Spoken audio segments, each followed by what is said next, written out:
Hi everybody, welcome to another episode of Movers and Shakers of Paarl. My next guest, someone that doesn't need any introduction. He's been in Paarl all his life. For me, I see him as the perfect example of a serial entrepreneur. Most of you know him, so let's get to it. Grant, thank you so much for your time. I know you're very busy, but thanks a lot. No, thank you for having me. It's absolute privilege to be here. Thanks a lot. Grant, so tell me something. Born in Paarl, school in Paarl. Give me a picture of that. Total full-blown Paarl boy. Okay. I'm not going to mention the year because that's a touchy subject. I don't want to talk about age and those kind of things. Okay. But yes, I was born in Paarl. Okay. Grew up in Magnolia Flats. We stayed there, and then primary school went to Ebenezer Primary.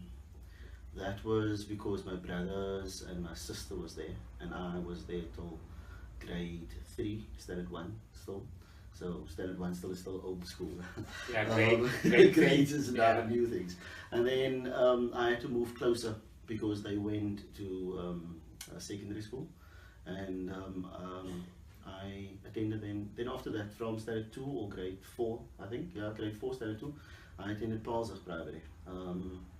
Then after that, went to Klein-Ederberg, finished matric, and that's my school.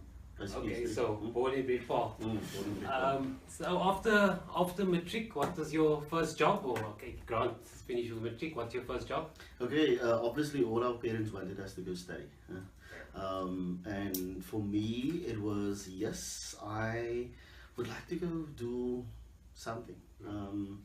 But obviously, I think it was in standard 9, I started casualing at the company where my mom used to work, and that was paper bags, stationery shop.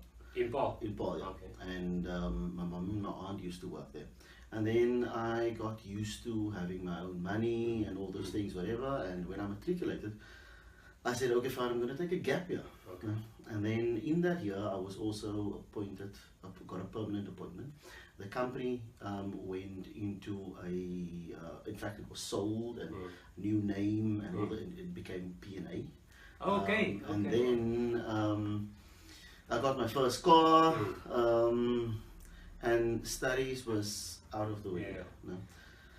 Eventually, I enrolled for a few other things, part-time courses, like I did a year marketing, I did a public relations thing for a year, a bit of law, and then eventually I went to the law school full-time, and that was also my first encounter with traveling.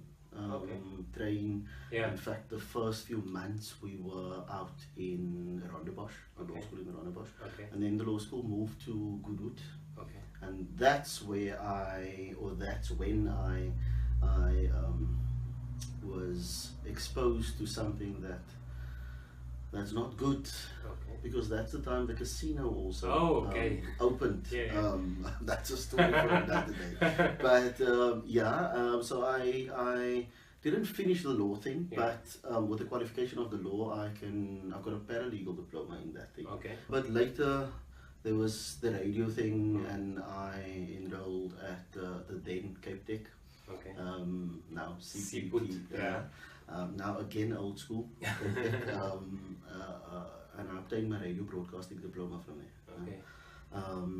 Purely because I always knew that the radio part was that you will never be able to stay as an on-air presenter. I wanted to gear myself in terms of management, in terms of a few other things, because there was long-term goals and visions and stuff that I had. So so tell me, so you train from Paarl to Rondebosch daily. How was that experience for the first time? I don't think it's any different from now, but how was the experience? I think so, because I'm seeing a few videos of the people hanging and sitting on top of the train. But nothing like that happened. So it was better then. Much better, much better. Cool. It was. I also need to tell you that when I started with that full-time thing at the law school, I also already, in fact, 2 years before that, started my first company. Okay. And that was CJ Credit Control. Okay. Okay. CJ meaning Paarl. All right. Credit control. Yeah. And my office was, my first office was in Glendrakenstein Road, Yeah. Ivanhoe Park, Okay. on top of Center Point. Yeah. And then a year after that, we moved down to Lady Clay Street. Okay. There were Peter Sellers. But how old are you when you start your own company? That was, I don't know. Under 30? Yeah, definitely under 30. Wow. No? Wow. Definitely under 30. I was just over 21, Wow. 22 or something. So how did you started funding, or you just had this idea and you said, I'm going to go for it? How did it all come, especially that credit, CJ credit? You know how that thing came about? Because I was working at P&A. Mm.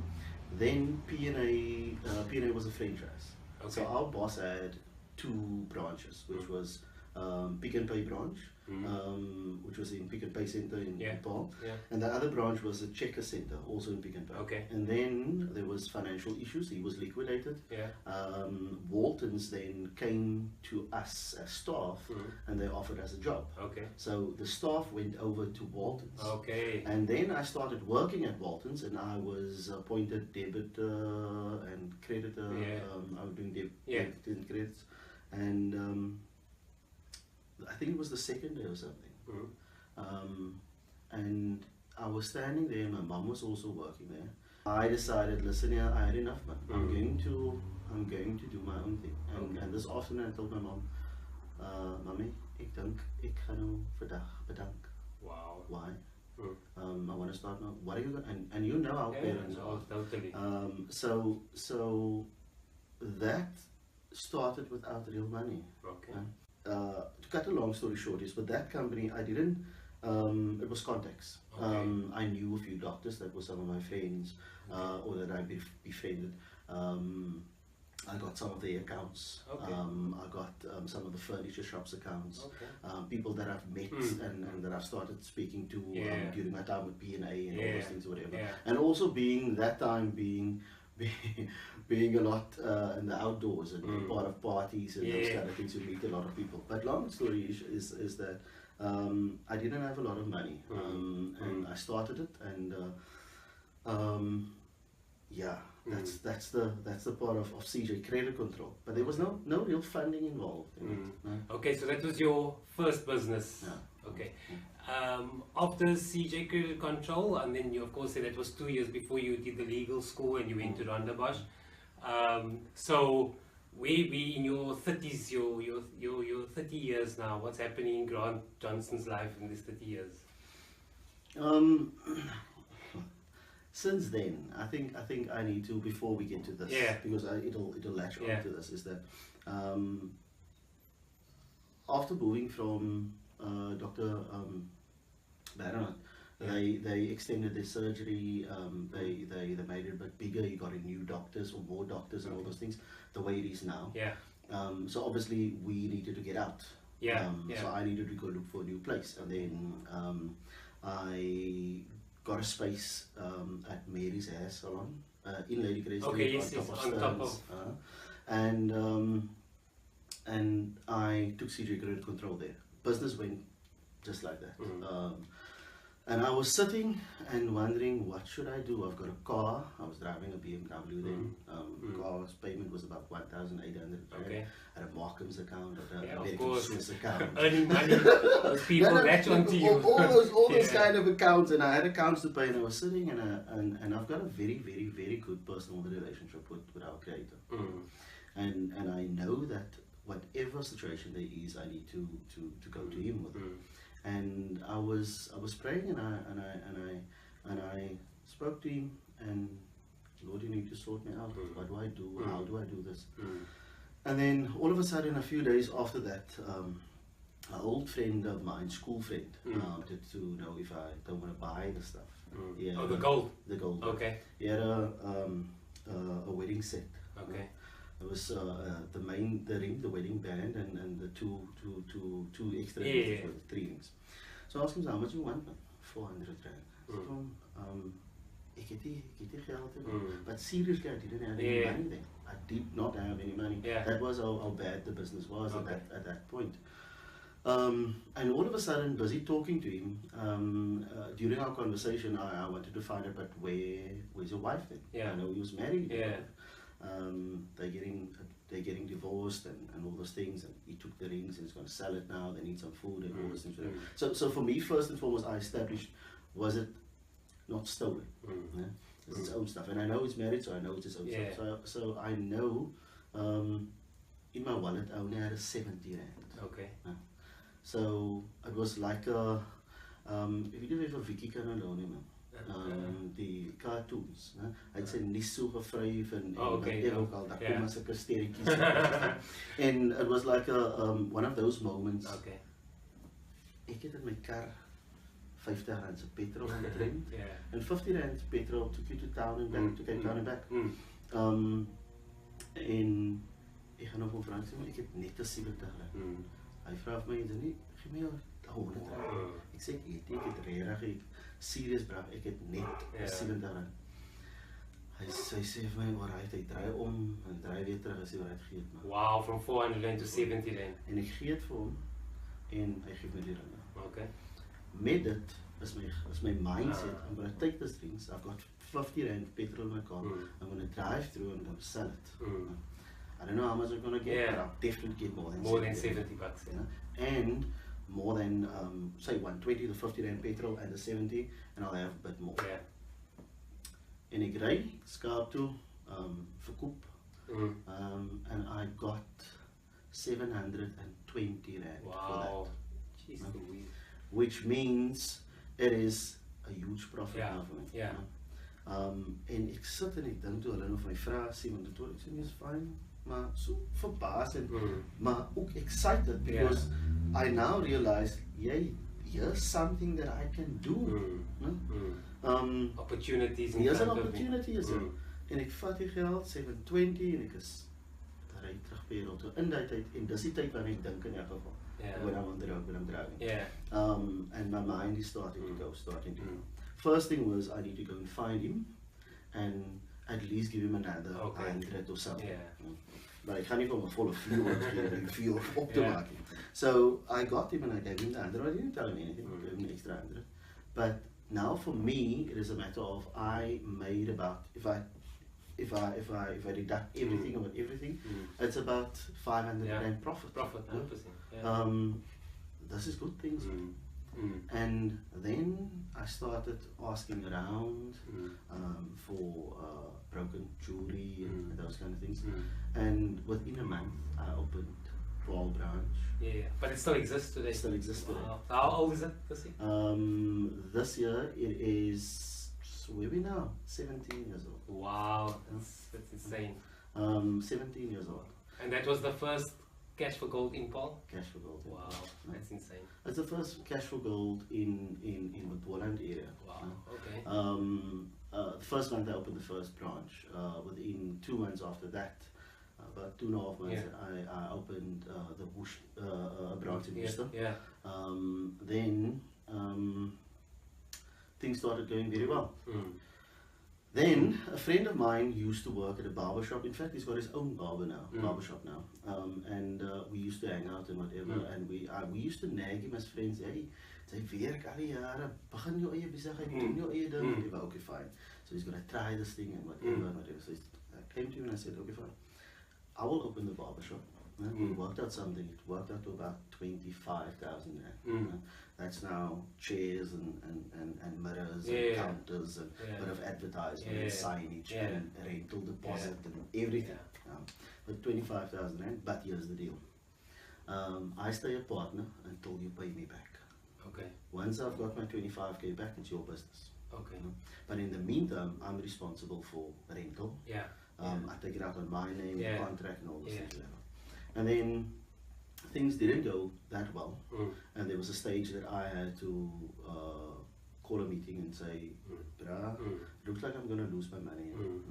So I need to either close it down, or I need to take over. But if I can become more involved, then I'm totally going to take it over." Okay. And at that point, we reached that agreement, and I took it back. Okay. Not maar niet zo klink as ek nou teruggeval that I had to take Yeah, control over yeah, it. because it's your money. He was in full control Yeah. of it, so I was now managing it as well. Yeah. And then I added 2 more gents to it, barbers to it. We got a rename. We renamed it as Funky Hair. Okay. Okay, I remember Funky. Yeah. And then old friend of mine, she is a hairdresser. She came to me one day and said, okay fine, she wants to, don't have a job for her. So I said, it's too small here and maybe let's see what one can do, how does it work and all those things. Started investigating it on my own, finding out prices of products and equipment and things whatever. And sy het weer teruggekom na my toe and I said okay fine, let's do this. So I got one stylist in and an operator in. Okay. So Valdi came to him, that's the goal. And then we still had this one space where we had the reception, we had the counter, and we had the basins and their workstations. Yeah. So it was the 3 barbers, the 3 guys, the one hairdresser, and the one operator. Okay. And then a few months after that, spoke to the landlord, and the space next to me became vacant. Okay. So then got my uncle in, hulle het opgebreek, ons het groter gemaak. Nice. Ek het tralies aan die buitekant opgesit, benches and umbrellas, and a new restructuring thing. Nice. Got in 4 more stylists. Wow. Got in a beautician. Wow. We had some almost like a not a what do you call the rooms where there's one of those kind of assemble rooms, not a boardroom, but it was totally different, and we had a building bath there, where it's a health kind of thing, with a new machine that came out. I can't remember, but I bought this machine, and you gaan leer en is vir kanker en is vir dit en is vir daai en whatever. So then that whole thing changed. Funky had changed. It had 5 stylists. Wow. It had 3 barbers. Yeah. It had the beautician. Wow. It had a manager. It had an assistant manager. It had 3 operators. Okay. The staff just grew, and Funky was funky. It was booming. It was doing very, very, very well. And that all started with that 70 rand, and after that I opened a branch in Malmesbury, Cash for Gold. Wow. So now you have Paarl, you have Worcester, and you have Malmesbury. Yes, that was the thing, and then Funky. Funky. Then eventually I got a bit fed up of the business, because I thrive on challenges and a bit monotonous, and I needed something new. And I think now that entrepreneurial bug has bit you, because you're successful here, you're successful here, you need so something else. You need something else. You need something else. And at that point, I got an offer from someone to buy the salon. Nice. And I considered it. We had a few meetings, and we agreed on a price, and I sold it. Okay. Then 2 years after that, the staff that was there, was working for me, the stylist, they went to go work somewhere else, open their own salon in ShopRite Center. Okay. And then they struggled a bit on their own, and so they came back to me, and we had a chat, and I then went in there as a partner with them, sorted out the financial issues, and then we continued, but I managed the thing together with them. They were working, but now not as employers or employees, but as partners. Okay. And then eventually, systematically, they sold their shares to me, and we went on, and that thing belonged to me, and then we renamed it as Funky Studio. Wow. Then 6 months after that, I got an offer from someone, and I sold it. Business is currently... When I sold Funky the first time, the objective was to open Spectacular Promotions. Okay. That's a promotional company. Okay. Okay. Which I did. Yeah. And then, which didn't last long, because then I turned it around, because the focus was only on promotions for liquor brands and those kind of things, because I befriended those kind of people, and there was a gap in that market. So I didn't want to the name limited me to promotions only. Okay. So then we registered a company called, or I registered a company called the company event management, or Okay. the company event management. Okay. And Why does that sound familiar? Because I think there was a clip on Facebook of, or you shared a clip, and I saw it in the background back in the day. Someone was dancing. I don't know why I'm seeing that company event management. I still have that. I still have that. Like that, a that banner pull or up something. banner. Oh still yeah, have I that think pull I up saw banner. it somewhere. No, I don't no, know where I saw it. I'll never get rid of it. Okay. And that's in fact where we're sitting today with TC Events, Okay. What does T and C stand for quickly? the company. Oh. It's exactly okay. the same thing. That Alright, that okay. thing happened because I needed to get a website. And then the designer told me, Grant, you can't have Grant at the company event management. Okay. It's going to be too long. Too long. Yeah. It can't be www.thecompanyeventmanagement.co.za. Narrow it down to TC Events. Clever. And I said, sounds great, Mm-hmm. let's do it. And that's where TC Events is coming Okay. from. Okay. So it's still the company event management, Oh, yeah. but it's TC Okay. Events. But I realize now in your journey, all your businesses, you do it alone. You like doing your thing alone, or are you open to that partnership with people? Because I know some business people like to do it themselves because they know they do it best, but I mean, in your business, have you had partners in your business? Okay. Yes, with the barbershop that turned over into funky and getting that full salon and full one-stop thing. I had the one business partner, which I mentioned, that friend of mine, and then he went out of it and I took it on. Okay. And then with the company event management, I had a friend who was my business partner there. He is qualified in a total different direction and or in industry. And then we had a chat, and he got an opportunity in the industry which he studied. And he got an opportunity, and we made a price and negotiated, and I got his share out. And so TC event or the company event management was a partnership. That was until more or less, I think, 2011, 12, around about there, 2012, 2013. But since then, I've been solo.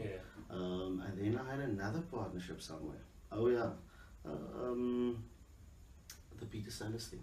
Okay. But that was only for a month and a half. So in your businesses, especially Paarl, biggest challenge for entrepreneur in Paarl, what is it? You've had successful businesses, all of them. So what is the biggest challenge? You know what, first and foremost is, if I always say this, and I've always been saying it to people, if I had rich parents or a rich dad, dan sal ek seker na 'n skatryker gewees het. So funding, money, and then also access to funding. It's all good and well.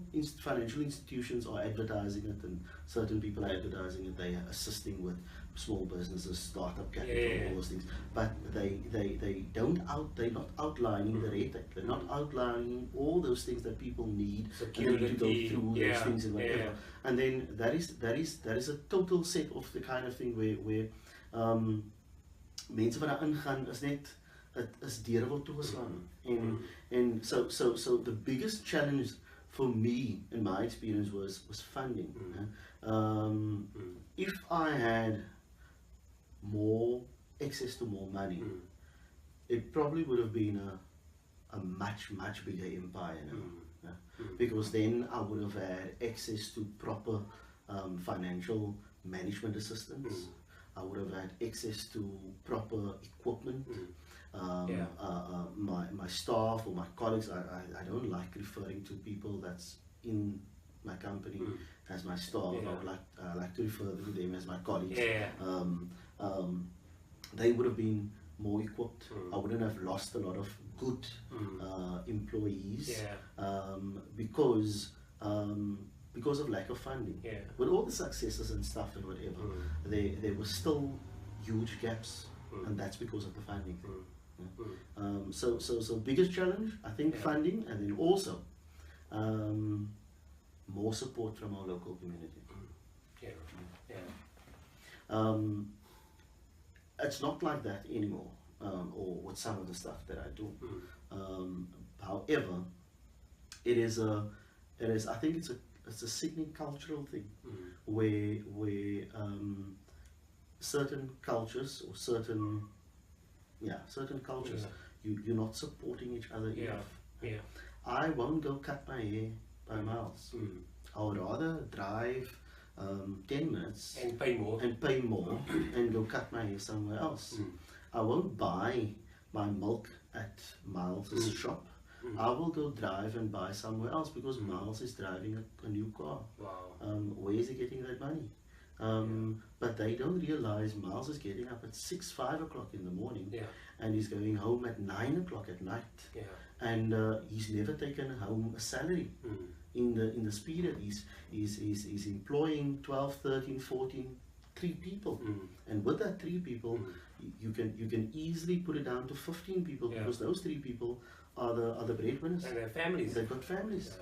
Yeah. So I think the 2 things that I need to highlight is that, and this is not, I have to look that way to say this. This is not towards the supporting community members. You get those and you get the others as well. So that's the 2 things. Yeah, and it's true. It's like you just need more support. But what do you think the problem is? Why do you think it's that way? I think it is. Yesterday I got a bit.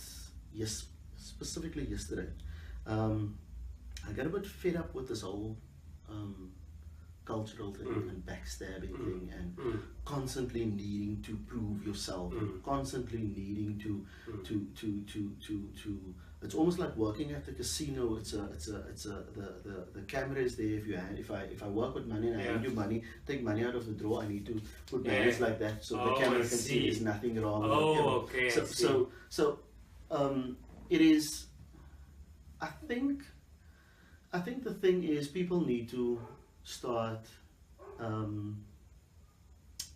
trusting each other. They need to hulle moet vir mense goed begin gun. So like you mean, like if you are driving a fancy car, you worked really hard for it. There's no shortcut in getting it. It's like coming to you and saying, Miles, congratulations, I'm proud, man. When can I have the key? Can I have a drive? Nothing else. It should be honesty. It should be supporting each other, and not breaking each other down. It's a matter of, this is what you get is you get people and they come to you and they say, hi, how are you doing? What's happening here? And they're all smiles. And as soon as you walk away, there's something else that's going on. Why are people doing that? I'm looking at one of the guys, and I don't want to mention anybody else's name. But he's a very, very good. He's one of the best in his craft. Okay. He got appointed somewhere else. But he never got the recognition here. And when he eventually got the recognition, he was not supported. And when he moved out of that position, or whatever the circumstances was, but he was not in that position anymore, there was people rejoicing. Oh, het geval. Who died? Why are people doing that? Now he's in a different position, but I personally think, and this is the question that you asked me, I think it goes back to the days where, and this is old days, where there was a certain group that divided them, and then they conquered them, and they're still doing it, because at the end of the day, I'm being, if I can use the word, stokes. Ek word gestokes deur that certain group to attack you, your position. And I do it. Now I do it, we're in the same culture, we've got the same culture. I do it, and it looks like I'm attacking you. And I'm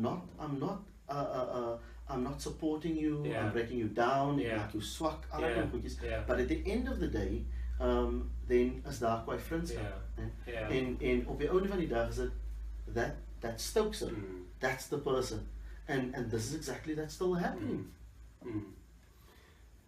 Yeah, but like you say, it's a cultural thing. It's a cultural thing. So Grant, business aside, so we look at Grant Johnson as a person. Your biggest regret in your business entrepreneurial career, what is it? Even if it isn't. I don't know. There's quite a lot of things I could have dealt with better. But it was because of we must also remember the environment. Now I'm coming from a salary. I've got my own business now. Cash for Gold is booming, and you're making a hell of a lot of money. We've got 3 branches, we've got a salon, and we've got a radio career. So now it is a thing of money is not an issue. So you do this, you do that, whatever, and you you're a mover and shaker. So you could have invested, and I think that's also one of the things that's lacking is financial management, guidance. Maar nou krijg je ook weer die sharks, because people see another gap, and that's also a cultural thing. But I mean, like you're talking about financial management, I always look at these young rugby players. They get very good at a young age, they go to these top unions, and they don't last 2 or 3 years, because once they get the money, they love the life, and after 2 or 3 years they just, and I like these new, like some of these schools are actually introducing financial education into primary schools really, and entrepreneurial skills into primary school really, which for me is something that must be done at an early age. It is true, and it's sad. If you look at some of the people that reached a certain point in their craft, and all of those positions are contract based. But once it's over, it's done. You don't see them anymore. It's nothing happening, and that's exactly that's happening in the radio industry as well. I started my radio career at Radio Casey, at our local radio station, and that was also in 2000.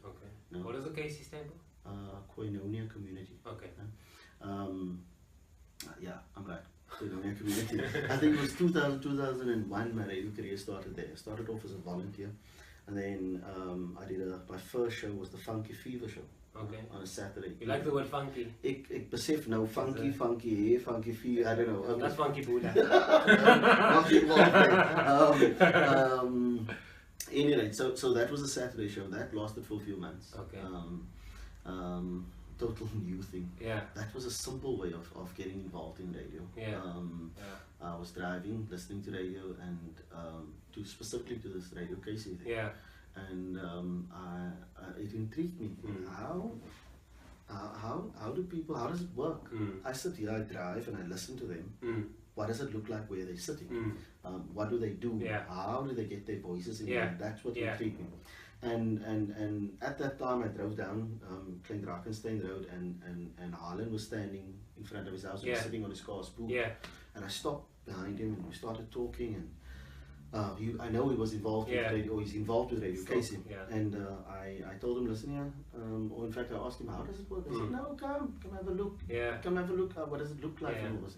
So I went, I think 2 days after that, went and go see, and I was really, really interested, because people are sitting in a room, there's a mic in front of you, you're talking, and it's not what I visualized, sitting in front of radio and listening to it. And I said, but I'm interested. And luckily during that week they were scouting for new presenters, and they gave me a script. I needed to do a demo. But you've got the voice for DJ, I must say. Perfect face. I did the scripting, and then Ernest Loth was still there. So we went through a short training process of scripting your showrunner and all those things, whatever. And then that's where that radio broadcasting diploma interest came from. Okay. So I was in that thing for the Saturday evenings, and then I started engineering because I wanted to know about the technical side as well. Course, yeah. I didn't want, because everybody else, most of the other guys were sitting there, was the engineer, and you were the presenter. Okay, yeah. Now the engineer is putting the pressing the buttons and putting up the levels and all those things. He shows you when you need to start and when he plays the ads. But I don't want that. I wanted something. I wanted to be in full control. Yeah. And when the engineer doesn't come to work, what do you do? Exactly, exactly. And then the radio station moved down to I think it's on top of MTN. Okay, on the corner there, that Street. That square, that Fabriek and I think Nieuwestraat and Fabriek, which is that. In Nieuwestraat, but Fabriekstraat, and so I went down there, and then Charlene Cameron was still doing breakfast. Okay. We just got in a new programs manager at that time. Okay. It was Annelie van der Merwe. Okay. En Annelie het naar mij toe gekomen en vir haar grant. Wil jy nie die ontbytprogram doen op 'n Woensdag? Want Charlene kan dit op 'n Woensdag doen. En sy sê, okay, fine. What do I call it? The Funky Show. The Wacky Wednesday breakfast show. Okay. I remember Steers didn't have Wacky Wednesdays then. No? And this is now a serious thing. You could have trademarked it, no? I could have, but listen to this. The marketing thing then went to Steers for sponsorship of the Wacky Wednesday show.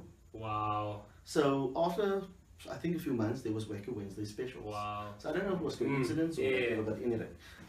Ons was, ek het voordat hy naam gehad. And then Charlene went on the cruise liners, and the show went open, and I got the show. Opportunity presented and I was in that show for 3 years, doing the breakfast show, until that was in 2004, 2005, but 2004, I think I started with, 2003 somewhere, 2003, 2004, I started my diploma. Okay. Then I was appointed halfway through my diploma as programs manager at the station, and at the time I was programs manager and a breakfast show host. Okay. So now you have to keep in mind, I start at 6 the show, it ends at 9, I go into the office, we finish at 6, and then I go home and I still have Cash for Gold that's running, I still have the hair salon that's running. Busy days. That was lekker days. I enjoyed those days because it was really challenging. And then 2005 I finished up at Radio KC. And then in that time I was at home for a few months. I was again taking the Lord op sy woord gevat. Yeah, but Cash for Gold is still running. It's still running. Everything is still running. I just didn't have making money while you sleep. En ek het toevallig daai aand, die oggend, ek het sulke koringkorrels mos, die koringkorrels weet. En as 'n koringkorrel wat ek getrek wat sê alles wat in my naam vra in gebed, glo dit sal ontvang en dit sal so wees. En daai is die oggend wat ek getrek. Die aand kom ek by die huis, maar nou is dit mos nou nie meer radio nie. Now it's going to work to Lady Grey Street, to Cash for Gold, and then down to Funky, and now and then driving through to Worcester and Malmesbury for the other shops, whatever. So nou kan ek meer focus op die business ook. But die bug het gebyt en my hart het gebloei. I needed to be in front of a mic. I needed to talk. I wanted to talk to my people. I wanted to do that thing. It wasn't about the money. It was about doing it and talking. And that's another space of mine, which is only mine. Then Selwyn Bartlett called me out of the blue. Not totally out of the blue. I did make contact with him some time before that, but that day I was really down. In 'n tydjie daarna bel Selwyn uit die blootheid. Wow. Ons het gewoonlik op 'n maandag managers meeting for Cash for Gold. En een week is dit in Worcester, ander week is dit Malmesbury, ander week is dit Paarl. En daai week spesifiek was dit in Paarl Mall geweest. Nou daar kom die managers en dan gaan ons sit en ons werk aan die works, aan die web projections en dit en daai en campaigns en goed wat hebben. En uit daai meeting het kom vra hulle vir my maar, sy sê wat gaan aan met hulle? Ek sê nee man, ek het dit laat sê. En my phone lei en ek sien Selwyn Bartlett. Immediately a smile in my voice. Okay, cool. Gaan het, how are you? Ek sê fine. I say, what are you busy with nowadays? I say, I just stepped out of a meeting, nothing really. Why? What's happening? I say, are you still looking for a job? Wow. I say, yes. I say, well, I've got something for you. When can you come and see me? Do you want to come see me now? Do you want me to come see you now? I laugh. I say, no, tomorrow morning will be fine. I say, okay, fine. Now, I'm all... Ek weet nie waaroor dit gaan nie, ek weet nie wat se job het gaan wees nie, wat gaan en jy sou baie dit haat. Sou dit baie dit haat is. Okay. Ek weet nie wat dit gaan wees nie. Ek is die volgende oggend op, aangetrek, is nou interview. Want ek het dit 'n interview thing and whatever. Ek weet hoe werk commercial radio. I'm coming out of community radio thing. And now I'm going to heart where you've got a Lee Downs, you've got a Clarence Ford. Your listeners are 10 times more. But only the names, you've got a Lee Downs, you've got a Clarence Ford, you've got a Nick Feinberg, you've got a Saskia Falcon, you've got a Aiden Thomas, you've got people that's there, and Julian Naidu, as groot name in die industrie. En Fiona Fury, sulke goedjies, sy sound sexy, how does she look, sulke goedjies met them. And ek kom met die Paarl uit. Paarl, ek kom. Ja, ek kom met die Paarl, ek kom met die flats uit, ek met Nola uit, en Afrikaans is ons eerste taal. Die Engelse ding is 'n ander storie. Ek is nervous, ek is aangetrek, do I look the part, whatever. What is a suit and tie? No, I didn't put on a suit and tie, just a casual thing. So now I get to reception, they put me security there, and then they said, okay, fine, he's going to come fetch me now. So as you come in, already I'm blown away with the look. Of course. Because they had they called it a green room, where there was a pool board, and there was a coffee machine, there was water and drinks and everything, there was smoking in that section, whatever. Cool, nou vergelyk ek het klaar met die radio, Casey, whatever. En het lyk kwaai, en okay, ek wil lief asseblief. This is how it's supposed to be. This is how it's I'm made for this, I'm born for this. Anyway, so they took me through to his office. So as I go through, it was still the old style. Wasn't revamped yet. You walk past, and then you see through the production studio into the broadcast out on air studio. You see through it. It's two studios, and then you go around the corner. The program that you go around the corner. You got the sales department where the salespeople sit, and then next to it was Selwyn's office. Okay. Into his office, and Selwyn has got this other aura around him. You know? He's a cool guy, but he's a very professional guy. And if you don't know him, then you'll be afraid of him, because sy gesig staan op nul. Hy kyk jou en hy's net op sy, he's a very, very, very good guy. And he gave me an opportunity in life. So I'm in his office. I say, hi, how are you? Okay. Ek is heel nervous, ek was nog nie wys hoe kan jy en hy begin net met my te praat en dan lê die film. Begin net te praat en dan lê die film. En ek dink, okay, fine. Wat my op ek because he's so belangrik. En hy het dus aan knock on die door en hierso maak die deur oop, die een klop en maak oop en praat saam met hom, saam met Selwyn, en ek kyk hier om en ek hoor die stem, en ek klink soos niks se stem, en ek luister mos nou op die hard, net hier voor dit hard geword. Ek luister hard, en ek klink soos Nick Feinberg, en nou sê, joh, die mense is hier by my. Starstruck. Hy sê, Nick, come here. Nick, this is Grant, this is Nick. Nick, I'll take him around and introduce him to people, to everybody quickly, and then you bring him back here. Praat ek nou met die Engelse man, hy's 'n proper Engelse man. As jy 'n Selwyn of iemand anders wat ook Afrikaans kan praat op 'n manier. Fine, nou introduce whatever in the production room and all that goedjies and back to the office. And then Selwyn's telling me, listen here Grant, the thing is this, Robin Adams is going away on leave. He's the producer for Saskia's show. Saskia Falcon was still doing breakfast, and Julian was doing drive. Julian was doing traffic for her. And I need to produce that show for 3 weeks. Nice. If I'm interested. So someone, you know, I actually want to be on air and all those things, whatever. I said, well, yes, I know, but this is the way to get your foot into the door. Just take it. So what time do I need to be here? Before 2:06 in the morning. So I need to drive from Paarl, 3 o'clock, 3:30, 4 o'clock, to be there on time. And I said, yes, okay, fine, I'll take it. So I started the next day. Okay. Went on, and there was a lot of things that I could bring in because of the radio broadcasting diploma, because of the program manager exposure that I got, and through community radio and through Radio Casey, there was a lot of conferences and stuff that we went to, and all those things, so I could implement some of the stuff there. And on the last day, my last day that I was there, our MD came to me, Gavin. He said, Grant, I'm very, very impressed with what you did, and we're definitely going to see what we can do. But during that time, there was no slots, and they've got a cycle where they change presenters. March. Yeah, the 1st of March is always a big.